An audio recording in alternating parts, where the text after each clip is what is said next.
It's funny, the things you don't see coming.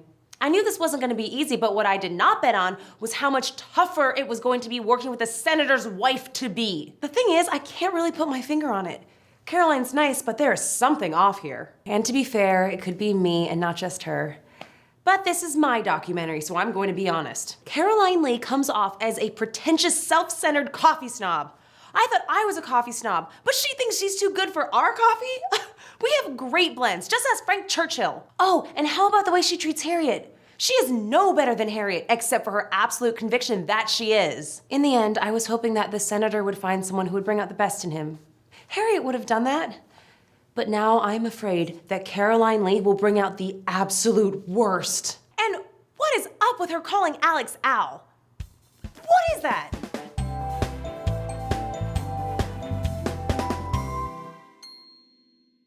No one calls him Al. That's not his name. Alex Knightley is clearly not an Al. She had no right to call him that. Who does she think she is to march in here and change someone's God-given name after knowing them for what, like 5 minutes? Ugh, insufferable. Friendship and familiarity are two things that have to be earned, not married into. She's coming by in a few minutes, so I sent Harriet out to go get some sample invitations to give her a break from any more injustice she might suffer at Caroline's perfectly manicured hands. Your assistant's not joining us this time. No, she's out picking samples for your invitations. Great. Three's a crowd, after all.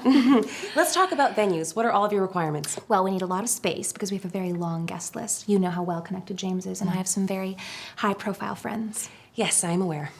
We want an elegant venue, something stately without being stuffy. More glam, less glitz. Okay, well, Harriet's put together a whole spreadsheet of options organized by seating count, menu options, parking specifics, and date availability. It's color-coded. And alphabetized. Well, I hate to waste your time again, but I already have a venue in mind. You do? Which one? The Hotel Landau. Oh, it is the perfect mix of romance and sophistication. Yes, well, it is right here amongst Harriet's suggestions. See? It's highlighted. Good for her. You should know the Landau is very particular about the private events they allow. It's a historical site, so they can only do a few a year. Well, James is a state senator, after all. I'm sure he can pull a few strings if you can't. No, I am actually very close with their PR agency. I will give them a call right away. Perfect. Oh, and can you make sure that their menu is macrobiotic? Macrobiotic? For an engagement party? That's unorthodox. Oh, I have James on a special diet for the wedding. Not that he needs it, but we all have to look our very best for our big day. Don't you agree? Yes, of course. I will check with our head chef. He does come with a venue. It's part of the contract. I'm sure there's a way around that if need be. Wow, everything is coming together so easily. We should just call it a day and go shopping. That sounds like fun, but I doubt I could keep up with you. Please, you're one of the few who could. Your fashion blog is stunning. Let's just skip the rest of the day and go have fun. Oh, you go on ahead. I still have so much work to be done around here. Oh, please. Your assistant now can handle things for a few hours. Actually, Al and I have a meeting to get to when we're done here, so I really can't go. That would be unprofessional of me. Next time, then. I'll just call Jane instead. You know Jane Fairfax, don't you? I am just dying to take her shopping. You know Jane Fairfax? The girl is so cute, stunning, but her style is so plain. If I could just get my hands on her for one afternoon, I could work wonders. When did you meet her? James and I stopped by the Bates' residence last week to inquire about the event you did for her. Talk about cramped living spaces. How does Jane stand living in such a crowded place? She's not living there. She's just back home for a little while. Oh, then I need to hurry up and introduce her to someone. She has so much potential. She should have no trouble finding a great man. How is she still single? Jane seems to like being on her own. She's pretty independent. Well, we're all independent women, Emma Woodhouse. That doesn't mean we need to spend the rest of our lives alone. There's nothing wrong with being single. You may believe that now, but trust me, your views will change when the right man comes along. We'll see about that.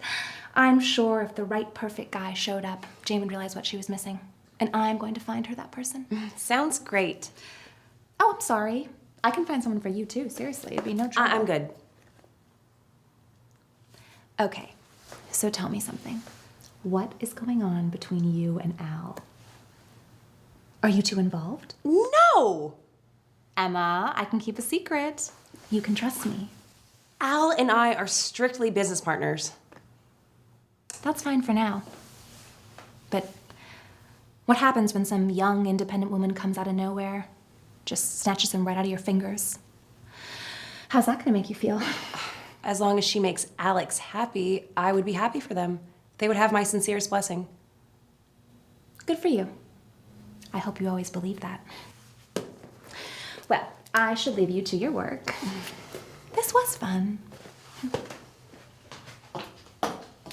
Have your assistant send us those invitations as soon as possible. I will.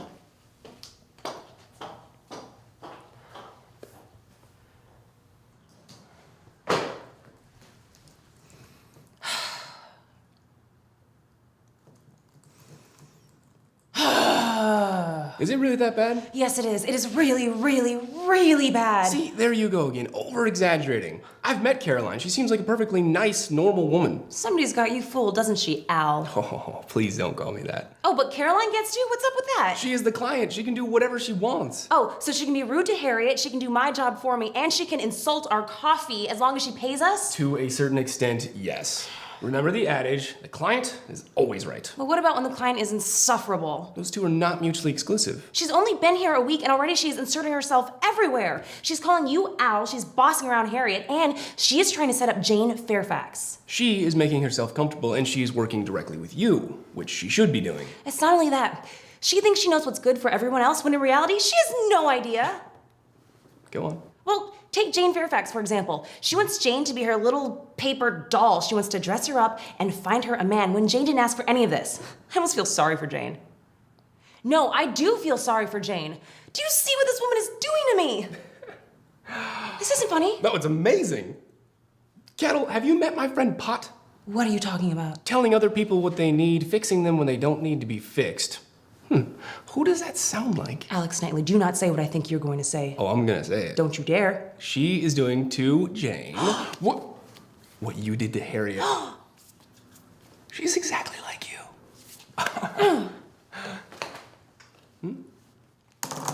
Oh, do you know how long that took? Sorry.